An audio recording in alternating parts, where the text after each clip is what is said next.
Hola, buenas tardes a todas y todos y todes. Bienvenidos a la charla del día de hoy. Muchas gracias por su participación. Espero que sea de mucho provecho y de mucha participación para ustedes. La idea es que aquí interactuemos, conversemos mutuamente y pues hablemos sobre la temática propuesta. Me presento, mi nombre es Angélica Torres, de profesión soy abogada, actualmente soy estudiante del máster en atención interdisciplinar en violencia de género de la Universidad Virtual de Valencia, España, y gracias a la Asociación AMAM de México, estoy participando en mis prácticas académicas a través de esta asociación. Entonces, gracias a ello, tengo la oportunidad de compartir con ustedes el día de hoy en esta charla. Gracias a toda la organización por una vida libre de violencias y demás convocantes a este espacio. Muchísimas gracias a todas y todos. Bueno, entonces vamos a entrar en materia porque ya tenemos 6 y 12, ya tenemos bastantes participantes, entonces vamos a empezar.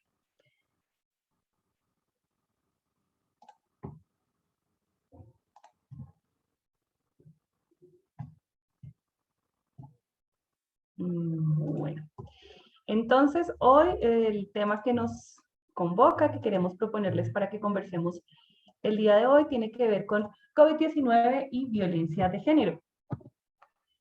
Entonces, recordemos un poquito la definición de violencia de género. Entonces, de acuerdo con la ONU, la violencia de género es todo acto de violencia sexista que tiene como resultado posible o real un daño físico, sexual, psíquico, incluido amenazas, coerciones o la privación arbitraria de la libertad, ya sea que ocurra en la vida pública o en la vida privada. Así lo define la ONU. En México, la Ley General de Acceso de las Mujeres a una Vida Libre de Violencias nos dice que es violencia de género cualquier acción u omisión basada en su género que le cause daño o sufrimiento psicológico, físico, patrimonial, económico, sexual o la muerte a cualquier mujer, tanto en el ámbito privado como en el ámbito público. Bueno, entonces estas dos definiciones empezamos a encontrar algunos tipos de violencia. Violencia física, violencia psicológica, violencia sexual, violencia económica y bueno, yo he incluido ahí una que se ha presentado también durante la pandemia en muchos países de América Latina, especialmente en Colombia, que es violencia de lideresas y defensoras de derechos humanos. Entonces, ¿quién me podría dar un ejemplo de cada uno de este tipo de violencias? De violencia física, de violencia psicológica.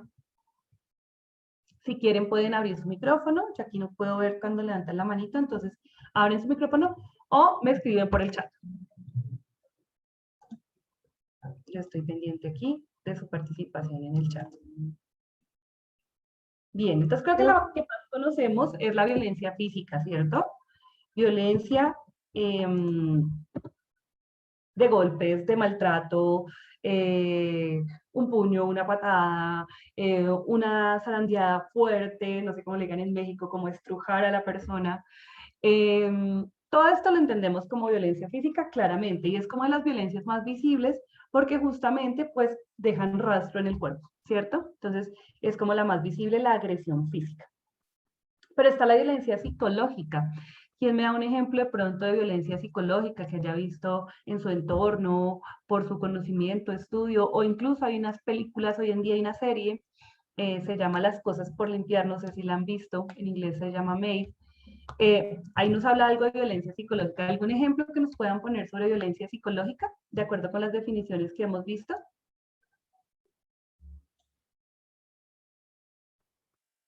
¿No? ¿Ninguno se anima? Bueno, entonces voy a poner un ejemplo, ustedes me dicen si creen que eso sería humillación, ok, Wendy, gracias, la humillación, perfecto, sí señora. Esa pareja que le dice a su novia o a su esposa o a su compañera permanente todo el tiempo, es que eres muy bruta, es que tú eres muy bruta, es que tú sí eres muy bruta, claro, te quedó eso mal porque eres muy bruta. ¿Creen que decirle eso a una mujer puede ser violencia psicológica? Sí, ¿no? Ahí me van escribiendo en el chat. Sí, yo pienso que sí. Vale, ok, gracias Aranza. José Alberto nos dice que sí.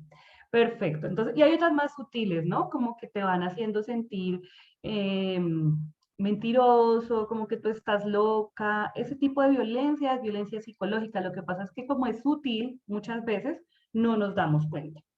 La violencia sexual es todo acceso, agresión eh, que ejerce el hombre contra la mujer, las burlas, sí señor, las burlas que se parecen chistes, pero no son tan chistosas, ¿no? Entonces, eso también va generando una afectación psicológica. Que se burle de su aspecto, que se burle de cómo se viste, de cómo se maquilla, de cómo se arregla el cabello, de si tiene gafas, no tiene gafas, si está gordita, todas esas burlas que parecen ser divertidas, pues en realidad pueden generar eh, violencia psicológica. Ridiculización, sí señor, ponerla en ridículo delante de la gente, delante de su familia, de sus amigos, de su círculo social, o incluso de su familia, de sus hijos, ¿no? Exacto, todo eso es violencia psicológica. Muy bien. Bueno, violencia sexual entonces es cualquier acto que ejerce el hombre contra la mujer. Yo lo voy a definir sencillo para no ponernos académicos. Sin consentimiento alguno de la mujer. Aquí el tema de la violencia sexual es el consentimiento, ¿no? Cualquier acto sexual que se obligue a una mujer sin su consentimiento. En cualquier momento, aprovechando una situación, una circunstancia, aprovechando la fuerza, de pronto aprovechando que está sola, que tiene mayor fuerza y la vulnera y la obliga, ¿verdad? Creo que esta también es muy sonada, la tenemos muy clara. Hay algunos grises por ahí todavía en el debate sobre el consentimiento, sobre la violencia sexual que puede ejercer un esposo sobre su pareja.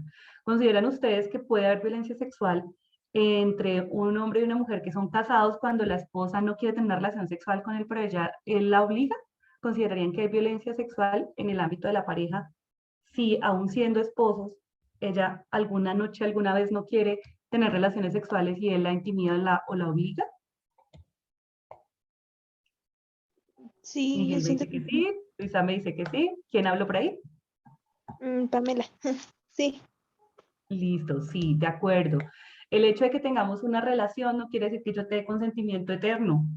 Y cada situación es particular y cada encuentro sexual y cada práctica sexual debe ser consentida. Luisa nos dice, sigue siendo abuso sexual. Correcto. Entonces aquí la clave es el consentimiento.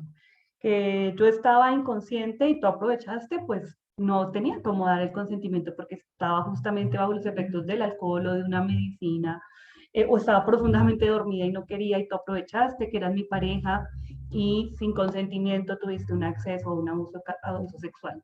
Perfecto. Entonces, la tenemos clarísima, la violencia sexual. Violencia económica, se da mucho en parejas o en situaciones donde hay dependencia económica, ¿no?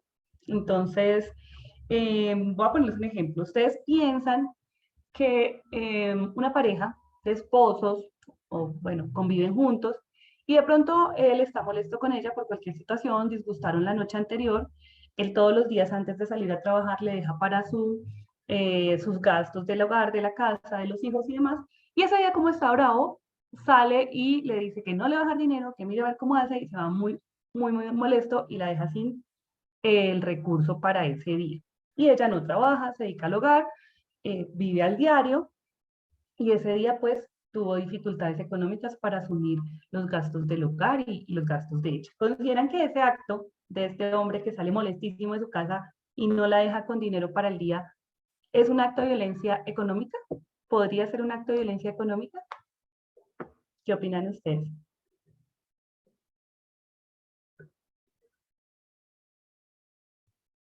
Lisa dice que sí, definitivamente sí, dice José Alberto, Felipe dice sí, claro, muy bien. Claro, porque él está aquí ejerciendo un poder, sabe que él tiene el dinero y sabe que, y yo creo que incluso hay ahí una mezcla entre violencia psicológica y violencia económica, porque no solo la deja sin el sustento para ella y sus hijos para la casa, además como haciéndole daño, sino que adicionalmente es una humillación, ¿verdad? Luisa nos dice, la condiciona porque depende económicamente de él. Exacto. Entonces, ¿qué mensaje le está diciendo a esa pareja? Si te pones, si me haces poner molesto o si peleo contigo, yo te voy a quitar el sustento. De pronto una mujer dependiente, débil en su carácter, la próxima vez va a pensar dos veces, yo mejor no me disgusto con él porque si no, la otra me deja sin dinero. Y es el dinero para los alimentos de sus hijos y de ella y poder comprar las cosas que necesite ese día en el hogar. Entonces, mire que hay una doble connotación allí porque hay una violencia psicológica, hay una humillación, pero el factor allí es económico, ¿no? Ella depende de él y en esa dependencia él la puede humillar y decidir y someterla a sus decisiones, ¿verdad? Entonces, violencia económica. Bueno, y en el marco de la pandemia, bueno, en general, en países como los nuestros, como México, como Colombia, donde hay conflicto interno, donde hay un conflicto armado, donde hay conflicto, por ejemplo, en el caso de México, por las drogas, hay mucha violación a los derechos de las mujeres, amenazas, agresiones, incluso feminicidios contra mujeres líderes de comunidades que están luchando por los derechos de las mujeres o por cualquier otro derecho, lideresas ambientales, lideresas indígenas, lideresas campesinas, que son víctimas de ataques de violencia física, incluso de feminicidio, tanto por su causa o por ser defensoras de derechos humanos. Entonces esto también se da ahí, aunque no está dentro de las tipologías, aquí ya es más por su condición de líderes y defensoras de derechos humanos. Listo, entonces, ubicados en qué es la violencia de género y cómo se presenta, entonces vamos a mirar qué pasó o qué está pasando o qué ha venido sucediendo en la pandemia. Varios estudios ya han empezado a analizar la situación de las mujeres durante el confinamiento especialmente, pero en general durante toda esta época de pandemia. Ya los países han normalizado un poco su actividad económica, ya estamos menos confinados en algunos países, pero la época más fuerte fue la época del confinamiento y aún así por las secuelas económicas, sociales que está dejando la pandemia, sigue existiendo una grave afectación a las mujeres en pandemia. Las medidas de confinamiento y distanciamiento social y las restricciones de movilidad generaron mayores riesgos de violencia contra las mujeres y las niñas, porque intensificaron su aislamiento y generaron barreras adicionales en el acceso a servicios esenciales. Eso nos dice la ONU. Vamos a ver un pequeño videíto, lo voy a compartir con ustedes. Es una campaña que hizo la ONU. Ya la compartimos.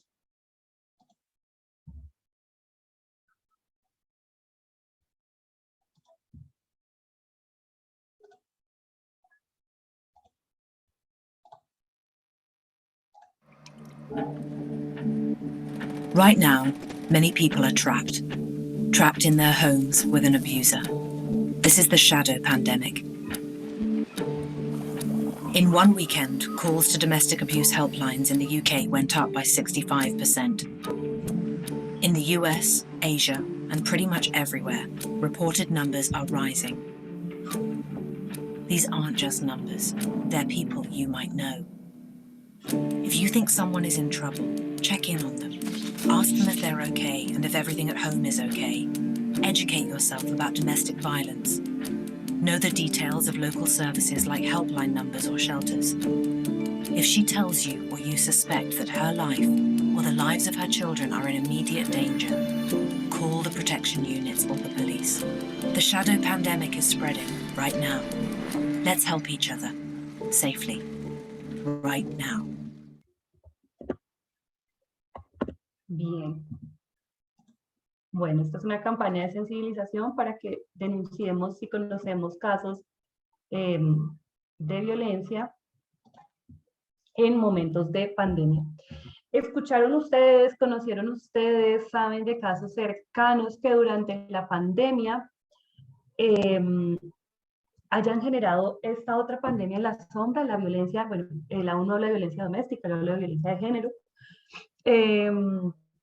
¿Han de pronto escuchado ustedes casos en las noticias, en su comunidad, de pronto algún caso cercano que corrobore que esto estaba sucediendo durante la pandemia? ¿Alguien que quiera de pronto compartir una noticia en su país?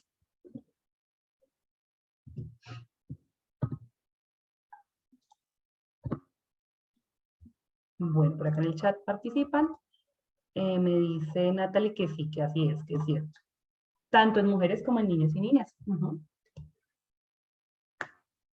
Infortunadamente, aunque no es exclusivo, la violencia de género y la violencia contra niñas y niños se da justamente en el seno de la familia, en el seno doméstico, en el seno de las personas cercanas. Son quienes más ejercen violencia, sin que no existan violencias hacia las mujeres de otro tipo. Por ejemplo, una violencia en razón de género de un jefe hacia una mujer o de sus compañeros de trabajo. Pero infortunadamente, en términos de la violencia, la mayor estadística está en sus cercanos, parejas, exparejas, familiares, amigos muy cercanos, ¿no? Personas con las que convivimos. Entonces resulta que cuando nos vamos cuando empieza la pandemia y empiezan todas estas medidas de restricción y de confinamiento, de restricciones a la movilidad, lo que sucede es que las mujeres y los niños y niñas quedaron obligados a estar 7 por 24 con sus agresores. Si tenían un papá violento, una pareja violenta, pues salir les permitía estar en menor riesgo. Ahora conviven durante la pandemia 7 por 24 y eso implicó muchas afectaciones, pero no solo en el seno de la convivencia.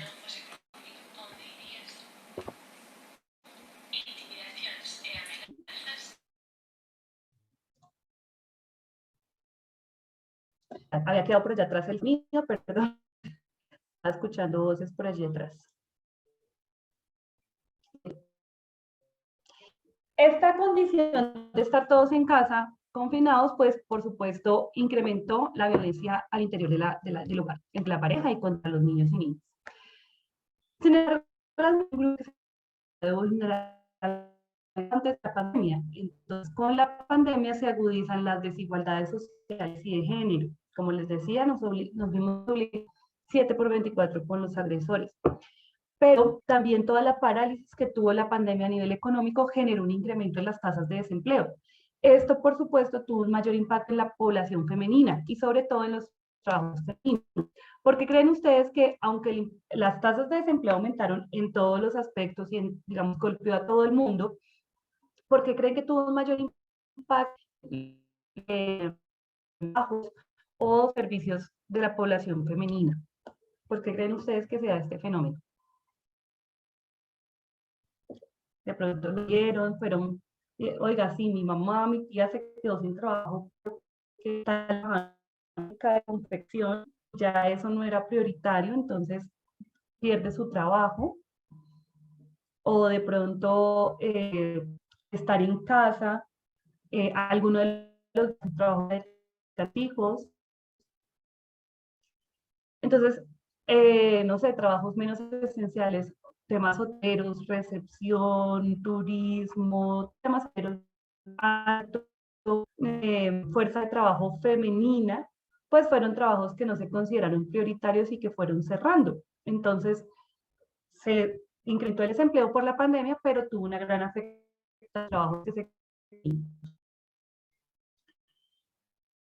Muchas tuvieron que dejar sus trabajos de empresa, si los tenían, pero siguieron trabajando en el hogar y se dedicaron al cuidado de las niños que es un trabajo de remuneración. Esto pues entonces empieza a generar mayor riesgo de sufrir violencia económica, porque si es la pareja quien sustenta el hogar y ella antes tenía una entrada económica, pues ahora se ve sujeta a una dominación desde el punto de vista económico. No quiere decir que en todos los casos suceda, pero es un factor que incrementa el riesgo de sufrir este tipo de violencia económica. También implicó una dificultad en el acceso a servicios financieros. Si una mujer sin ayuda jurídica, legal, policial, de acogerse a una casa refugio o una casa de ayuda, pues estos servicios empezaron a cerrar, se limitaron servicios y eso que bien a la violencia, porque no tenían a otros lugares donde acudir. También se agudizaron todas las violencias que se ejercen a través de las tecnologías de la información y la comunicación, para intimidar a mujeres y niñas a través de Internet, porque aumentó el uso de los medios virtuales como una alternativa a la restricción del movimiento. Entonces, el colegio se volvió virtual, el trabajo se volvió virtual, estábamos pegados a las redes todo el tiempo, quienes tuvieron acceso, ¿no? Hubo en algunos casos en zonas rurales donde no hay conectividad, pues lo que pasó es que las personas tuvieron que salir del trabajo, no había conectividad, no había cómo hacer lo que hacíamos antes desde los medios tecnológicos porque no hay conectividad. Entonces también hay unas brechas, ¿no? Si económicamente yo no tengo acceso a la tecnología, se volvió problemático el manejo de la pandemia, sobre todo en acceso a educación y a trabajos remotos. Pero si tengo acceso a la tecnología, es un medio por donde también puedo recibir agresiones, intimidaciones, las niñas y los adolescentes más expuestos a violencia cibernética, a riesgos de vulneración de su intimidad a través de los medios de tecnologías de la información y comunicación. Aquí hay un punto y es también que hubo mayor exposición a la explotación sexual de las mujeres y jóvenes en contextos de informalidad laboral. Cuando ya se empiezan a abrir un poquito las medidas, cuando ya se empiezan a soltar estas medidas, muchas mujeres y jóvenes adolescentes que no tenían opciones laborales o que durante la pandemia tuvieron una precariedad económica, pues salieron a una informalidad laboral y esto acentúa la explotación sexual. Explotación sexual que también se da en el ámbito de lo tecnológico. Entonces, allí se empiezan a presentar fenómenos de temas digitales en cuanto a explotación sexual. Ustedes durante la pandemia aumentó, por ejemplo, el uso de plataformas como OnlyFans, y como este tipo de escenarios que en principio no son de explotación, pero que sí tienen un contenido sexual altísimo. ¿Creen ustedes que los niños se vieron más expuestos a este tipo de contenidos e incluso de ser víctimas de que su información, sus fotos cayeran en este tipo de delitos sexuales por internet? ¿Ustedes qué opinan?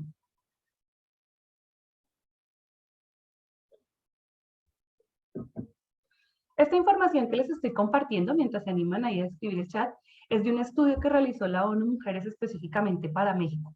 Es decir, que estas circunstancias se encontraron en México. No obstante, comparé también con situaciones en Colombia y compartimos una realidad muy similar. ¿Cómo creen ustedes que afectó, que pudo afectar este tema de ciberdelitos, de delitos a través de la red a las mujeres y niñas y adolescentes? Si se dio, no se dio, se aumentó el bullying, por ejemplo, aumentó el sexting en los colegios a través de la virtualidad. Creo que de lo de las plataformas que comentaba, tal vez sí sea, o sea, un poco, que sea más factible que se vulneren a los niños de que, como dice, que se suba su información, pero creo que a la vez, no sé, pienso yo, que como se supone que son plataformas en las cuales se debe de pagar y que se supondría que ese es como que un filtro o un control de que no cualquiera puede ingresar a ese tipo de contenido, pues obviamente eso sea lo que haga que los niños o adolescentes menores de edad tengan menos contacto, o sea, un filtro para que no tengan contacto con esa información, pero digo, eso no exime de que su información y puedan ser vulnerados estando adentro, su información adentro de sus plataformas. De acuerdo, Ariadne. Y ahí los padres tenemos una responsabilidad sumamente grande con el uso de la información que damos sobre nuestros hijos, ¿no? Muchas veces abrimos ventanas a que otros usen de manera errada esta información. Una foto y una familia con filtros que tengan la seguridad, cualquiera la puede descargar y la puede poner a rotar en la red. Y eso también depende del acceso que tengan los adolescentes a ciertos beneficios. En altas clases sociales tienen desde los 15 años ya con tarjetas de crédito, donde les permiten, incluso tarjetas de débito, donde les permiten ciertos accesos, no hay un control. Entonces, como los padres tenemos que estar también súper pendientes de ese control. Pero en efecto, digamos que todos estos temas tecnológicos tuvieron sus ventajas durante la pandemia porque nos permiten cosas como estas, que hoy en día yo esté desde Colombia dictando una charla hacia México, pero también permite otras cosas que pueden poner en riesgo a todas las personas y especialmente a las mujeres, niñas, niños y adolescentes. Bueno, entonces digamos, ¿qué más pasó durante la pandemia frente a la violencia de género?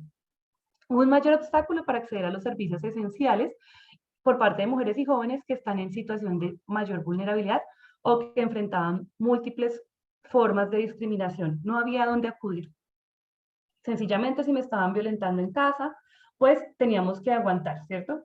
Algunas llamaron al 911, como ya veremos, se incrementaron las llamadas y las denuncias, pero los servicios empezaron a escasear. Y no solo los servicios frente a la violencia de género, sino en general los servicios de acceso a la justicia. Cuando había procesos ya de sobrevivientes, pues estos se truncaron porque las instituciones paralizaron su operación o redujeron su operación. También hubo falta de acceso a los servicios básicos de salud sexual y repriorizaron los servicios que tenían que ver con el COVID y los servicios de urgencia, lo que tenía que ver con vida o muerte. Entonces, todos estos servicios de salud sexual, atención a la salud sexual de la mujer, muchísimo. Pensamos que una persona no hubiera podido acceder durante la pandemia a los métodos anticonceptivos y a la asesoría correcta. Estaba con una pareja con la que sufrían conflicto totalmente, violencia de género, y se vio obligada de pronto a tener relaciones sexuales y demás, incluso pudo quedar en un embarazo no deseado. Entonces, al paralizar la dinámica normal de acceso a los servicios, también otros derechos se ven vulnerados. Las organizaciones de la sociedad civil, ONGs, asociaciones, corporaciones que trabajan en ayudar a las mujeres víctimas de violencia de género, pues también debieron confinarse. Si no teníamos las herramientas o los recursos para poner el servicio online, pues era muy difícil acceder. Adicionalmente, no es lo mismo ir a poner una denuncia en una organización donde te sientes protegida, a de pronto estar pensando en conectarte en una llamada o en una videoconferencia donde tu agresor está ahí detrás tuyo. Entonces, estos servicios también se vieron afectados. Los refugios, donde funcionan estas casas refugio, estas casas de acogida, pues hubo recursos limitados para poder hacer frente a las necesidades que se requieren. Si aumenta la violencia, aumenta la demanda de estos recursos, pero no necesariamente aumentan los recursos disponibles para atenderlas. Bueno, y aquí vamos a ver algunas cifras solo como para dimensionar lo que estamos hablando, pero además de las cifras hay una problemática también, y es que las cifras no siempre nos dan una información muy confiable. No porque la información como tal no sea confiable, sino que depende del ojo de quien hace la información. Entonces, muchas veces las cifras oficiales no coinciden con las cifras de las organizaciones de la sociedad civil. Muchas, dependiendo de cómo se clasificó la información, las cifras varían. Entonces, por ejemplo, en materia de feminicidios, si no catalogan feminicidios, todas las muertes de las mujeres, todos los homicidios sobre mujeres, pues algunos se irán por un homicidio común y otras se irán por feminicidio. Entonces la cifra no me va a coincidir. Una cifra oculta o una cifra negra que no podemos conocer. Pero estas son las cifras y aún así son alarmantes. Digamos que son las cifras oficiales. A nivel mundial, pues tenemos una situación importante. Sin embargo, miremos América Latina. 14 de los 25 países con mayor número de feminicidios están en América Latina y el Caribe. 3.800 mujeres fueron asesinadas en el 2008 en América Latina y el Caribe. Y la cifra puede estar en aumento porque, les digo, puede que haya subregistro. En México, el 43.9% para el 2016 de las mujeres había experimentado violencia por parte de su actual o de su última pareja. Entre enero y febrero de 2020, víctimas del delito de feminicidio y 466 víctimas mujeres de abuso, siendo 632 víctimas de feminicidio en 2 meses, ¿no? Entre enero y febrero del 2020, antes de la pandemia que iniciara el confinamiento. En los 2 primeros meses se han dado 9 lotes. Y entre febrero del 2020 se han atendido 4.900 llamadas de emergencia al 911 relacionadas con en la pandemia. Bueno, nos dice Linda Cabrera, la directora de Cisma Mujer, una organización aquí en Colombia, las mujeres se quedaron encerradas con sus agresores sin poder sin saber cuáles eran los números a los que podían recurrir o sin tener acceso a una de estas casas. ¿Ustedes creen que cuando empezó el confinamiento las personas tenemos la suficiente información de qué hacer en caso de dentro de nuestra casa, dentro de nuestro hogar, ante una violencia de género, ante violencia contra los niños, niñas y adolescentes? ¿Ustedes creen que estamos como sociedad lo suficientemente informados para saber qué hacer? si en este momento tuvieras una situación de riesgo, ¿qué harías? ¿A dónde acudes? ¿Qué es lo primero que se les ocurre?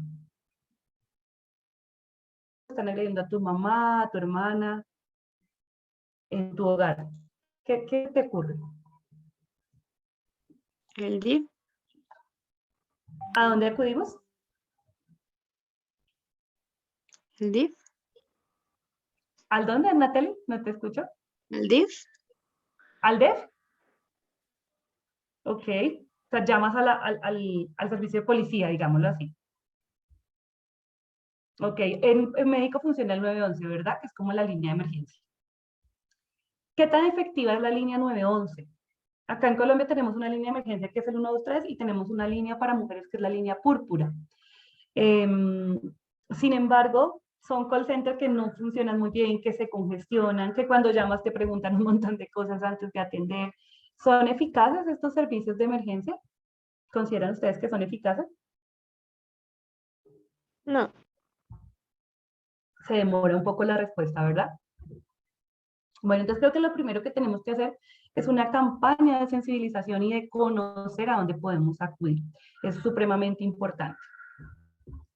Bueno, les decía que las cifras son relativas, pero más o menos esto es un panorama de lo que es América Latina. Esto es un gráfico del primer periodo de 2020 y teníamos para México 700 femicidios, 240. Va a ser que en Colombia es mucho mayor porque la cifra está oculta tras la violencia por delincuencia común, violencia paramilitar y otro tipo de violencia interna que tenemos en Colombia. Pero esas son las cifras oficiales. 243 mujeres en el primer periodo del 2020 sufrieron femicidio, fueron víctimas de feminicidio y en México 700. Alarmantes estas cifras. Tristes estas cifras. Por eso creemos que debemos seguir trabajando de la violencia de género. Cuando uno ve las cifras, como que ve un número, y es un número aislado, ¿cierto? Como que uno dice 700, 400, 200, o sea, es una escandalosa cifra. Pero cuando uno se pone a 524 historias de vida, 724 mujeres que frustraron, que dejaron, que cada una de ellas es una historia que quedó inconclusa, una historia por contar. Y cuando pensamos que esa historia pudo ser la nuestra o la de un familiar, si es que somos hombres, la de la mamá, la hermana, la tía, la prima, la cifra se nos vuelve en carne y hueso, ¿cierto? Entonces, el problema, cuando hablamos de violencia de género, las creen. ¿Cómo molesta a las mujeres con este cuento de la igualdad de género y violencia de género? ¿Cómo somos de canzones? Cuando damos cifras, es importante que vayamos más allá de las cifras y pensemos que cada una de esos numeritos son personas, seres humanos e historias que dejaron de existir. Una violencia física que por fortuna de pronto no las llevó a la muerte, las inmensas y les cambió su vida seguramente para siempre. Entonces siempre que pensemos en cifras, pensemos que hay detrás de estas personitas, no son solo números.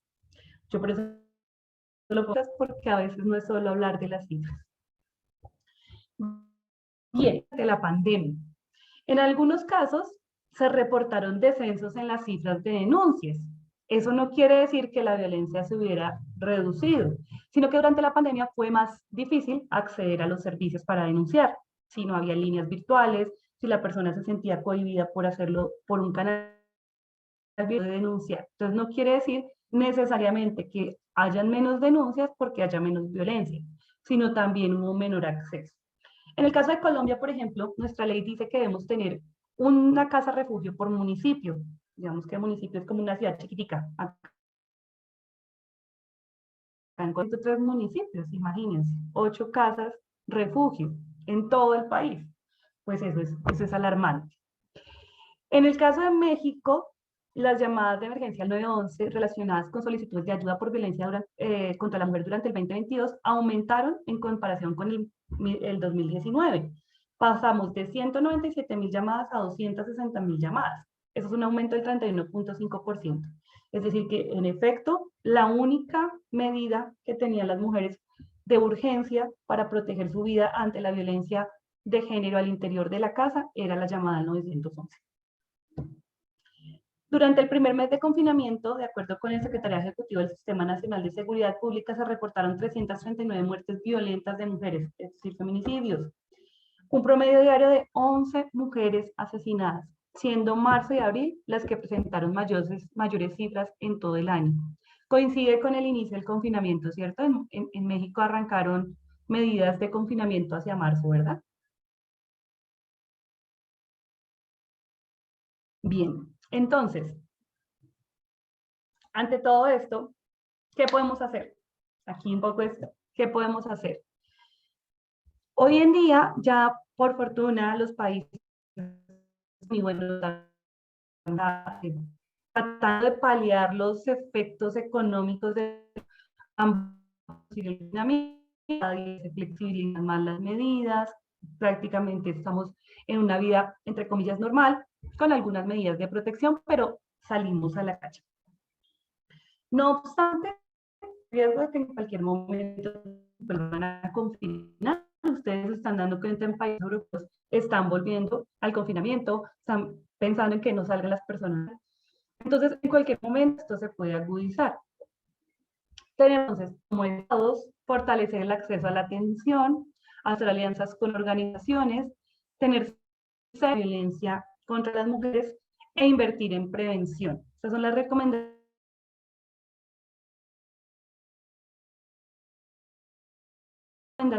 Destinar financiamiento para servicios de apoyo a las mujeres que sufren violencia, fortalecer los servicios existentes en la situación actual de modalidad restringida, es decir, adaptemos los servicios porque si nos vuelven a confinar tenemos que estar adaptados, o si seguimos confinados tenemos que adaptarnos porque las personas no se pueden quedar sin el servicio. Reforzar capacidades para identificar la violencia y prevenir la impunidad, que esto es súper importante. Si los hombres siguen entendiendo que no hay justicia, siguen ejerciendo la violencia contra las mujeres. Recompilar y emplear datos desagregados por sexo, esto es súper importante por lo que les decía, muchas veces las cifras no nos dicen lo que realmente está pasando dependiendo cómo hagamos las cifras. Tener siempre la posibilidad de poder prestar apoyo mientras las mujeres trabajen de modo remoto, sensibilizar sobre la violencia a través de la radio, las redes sociales, los anuncios. Este tipo de medidas son súper importantes porque sensibilizamos sobre la situación y colocar a las mujeres en la transformación política, haciendo las partes de la solución.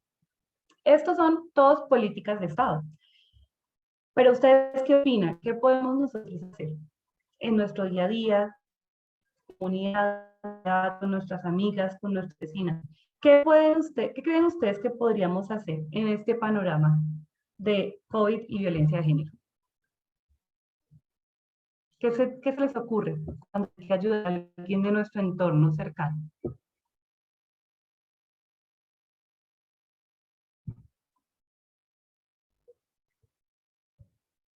¿Alguna idea? Cualquiera, la que se nos ocurra. Y que te llamo y te digo, esto es un trabajo remoto, pero temo por mi integridad, porque esta mañana mi pareja amaneció demasiado agresiva, no ha hecho sino golpear cosas y tengo miedo que en cualquier momento, no, ¿ustedes qué hacen? Si reciben una llamada así de una amiga, un amigo, ¿qué harían ustedes?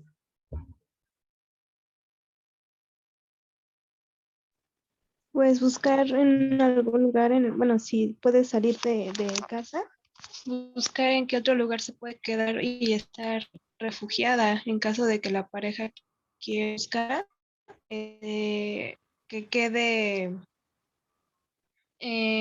segura. De acuerdo, ayudarla, buscarle un lugar seguro. Perfecto.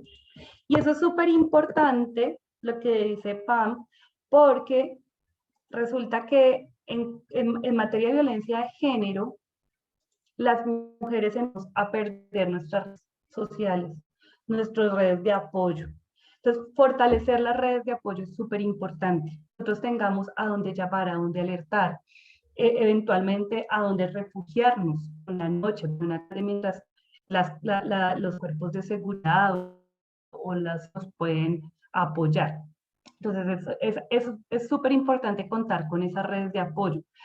Muchas veces las mujeres no acuden a sus redes de apoyo. ¿Por qué? Porque se sienten juzgadas o se sienten culpables o les da vergüenza. ¿Será que a veces nosotros como sociedad también juzgamos y entonces cerramos esas redes de apoyo? Entonces yo ahí les propongo otra cosa. No juzgar a la víctima y creerle a la víctima. ¿Qué opinan? Por aquí Felipe dice, hablar por ella a las autoridades competentes. Exacto, si ella no puede llamar, pero de una voz de alerta. Que ya leí en redes para otro tema totalmente distinto y me pareció súper interesante la estrategia. No sé si en México suceda, pero aquí en Colombia sucede que llaman a estafar a la gente por teléfono. Entonces, son llamadas de familiares, supuestos familiares muy angustiados. Mamá, estoy en un problema, me atropellé a una persona, me van a llevar a la cárcel. Bueno, súper angustiada y la señora le dice, ¿pero quién es? No sé qué. Mamá, mándame plata, no sé qué. Bueno, entonces las estafan por teléfono. Como es muy común, las familias han adoptado como una palabra clave. Entonces, si te llegan a llamar diciendo que soy yo, que estoy en un problema, te voy a dar una palabra clave. Recuerda el pajarito que tenía en la mano, mi pajarito que era mi mascota en la niñez, por ejemplo. Así, entonces, nosotras, las mujeres, tenemos esas palabras clave. Muchas veces uno no puede llamar y decir, no, es que estoy acá con mi asesor y me está... el viernes hay café, por ejemplo. Entonces tú ya sabes que el viernes hay café, es una alerta. Entonces te llamas a la policía, tengo una señal de alerta, ¿sí? Habíamos quedado con mi amiga que si Pepito, el fulanito la atacaba, me escribía tal cosa y me escribió, y está encerrada con ella en su casa, con él en su casa. Entonces, ese tipo de ayudas son súper importantes. Bueno, por aquí dicen, considero que para prevenir esto se debe erradicar la causa de raíz que genera la violencia de género. Como jóvenes podemos cambiar nuestro chip e influir contra la violencia. Totalmente de acuerdo. Aquí me sale tu apellido, Martínez Torres, no me sale completo tu nombre. Totalmente de acuerdo contigo, la causa raíz hay que acabarla. Y la causa raíz está en un sistema que nos vendió el sistema de que los hombres eran superiores a las mujeres. Lo que llamamos el patriarcado, la sociedad machista, todo eso hay que erradicarlo. Pero mientras tanto se va a tomar medidas, porque infortunadamente convivimos con eso día a día. Isabel dice, es difícil, pues si está el agresor dentro no nos permitirá hacer algo y se logra en verdad, no conozco la red de apoyo. La primera red de apoyo es la red familiar y la red de amigos, ¿no? Cuando tú cuentas con una red de amigos y una red familiar, estás un poco más a salvo de aquellas mujeres que se quedan absolutamente solas, por vergüenza, por pena, porque el mismo hombre violento las ha ido alejando de su familia, las ha ido alejando de sus amistades, y porque muchas veces juzgamos, ay, pero cuántas veces ha vuelto con este chico que le he dicho que no vuelva, se le ha tratado mal, la ha gritado, la ha zarandeado, solo está esperando que la golpeen. Entonces a ella le da pena volver a llamar a esa amiga que ya sabe su historia. Entonces la primera red de apoyo es la red de amigos. Por supuesto las autoridades hay que anunciarlas. Infortunadamente vivimos en países, y aún en países muy desarrollados también sucede, donde la institucionalidad es muy débil, donde muchas veces llega y en vez de ayudar, revictimiza, donde se demora la atención. Pero yo soy de las que digo, es mejor llamar y denunciar a decir, oiga, y si yo hubiera llamado a tiempo, ¿qué ha pasado? ¿Sí? Siempre es mejor no escatimar en esfuerzos. Entonces, eso es súper importante. Listo. Bueno, ¿qué más tenemos para qué hacer con unas situaciones a corto plazo, hay otras a mediano plazo y otras un poco más largo plazo, como las que nos comentan aquí en el chat, y es erradicar esa causa de género, de violencia de género.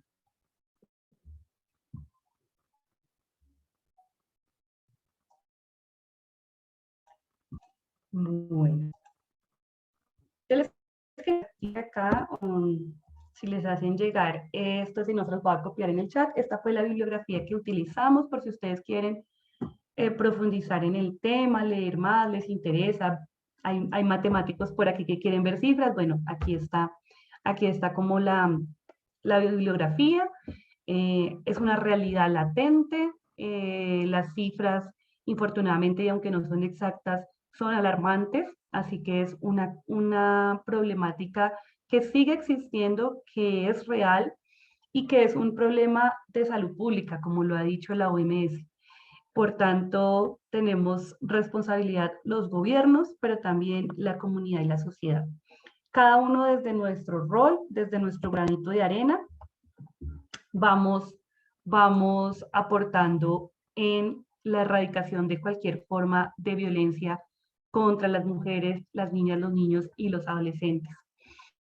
Yo creo que día a día vamos mejorando, creo que la mentalidad ha cambiado bastante, pero tenemos un camino largo que correr. Y es un problema multiplicado, muchos frentes por atacar: la educación, la cultura, la idiosincrasia, las políticas de Estado, los recursos para atender, la eficiencia en las instituciones, la eficiencia del sistema judicial. Entonces, es como un monstruo de mil cabezas, ¿no?, que hay que atacar. Pero mi invitación siempre es a que cambiemos desde nosotros. Entonces, seamos ese cambio que queremos ver en la sociedad, seamos esas mujeres que erradicamos el machismo en nuestras actitudes con nosotras mismas, con nuestras congéneres, mujeres, la sororidad, pero también si somos madres, educando a los hijos que rompan esas estructuras. Si somos hombres, entonces apostarle a masculinidades responsables, a masculinidades no violentas, a masculinidades respetuosas, a respetarnos entre iguales, a aceptar la diferencia de género, a entender que ninguna situación, por extrema que sea, justifica la violencia bajo ninguna circunstancia, ser cero tolerantes con la violencia y en la medida en que podamos ser red de apoyo de otros. Creo que con esas pequeñas cositas podemos empezar a hacer pequeños cambios.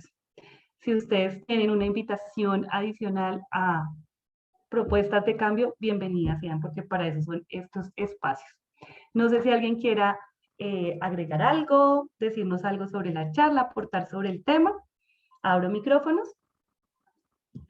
Y si no, pues voy a pedirles un favor, si quieren, los que quieran, los que puedan, si pueden prender su cámara para tomar una foto, una foto de la pantalla para llevármela de recuerdo de esta práctica tan maravillosa y agradecerles nuevamente la oportunidad de permitirme conversar con ustedes esta noche. Felipe, gracias por tu participación y por abrir tu cámara. Vamos a hacer un screenshot aquí con los que van abriendo página: Pam, Ariadna, Eric, por ahí Isabel, Miguel, bueno, todos los que están prendiendo, mil y mil gracias. Vamos a contar hasta 3 y nos tomamos una foto. 1, 2 y 3. Mil y mil gracias por su compañía, por su asistencia. Espero haber aportado un granito de arena en esta lucha por erradicar la violencia contra las mujeres. Y bueno, que nos veamos en una próxima. Montserrat, gracias por tu manito arriba. Gracias a todas, a todos y todes. Un abrazo desde aquí, de Colombia, para todos ustedes. Chao, Natalie, gracias por ese corazón. Feliz, feliz noche. Gracias. Chao. Gracias, hasta luego. Chao, chao, chao, Leslie, gracias.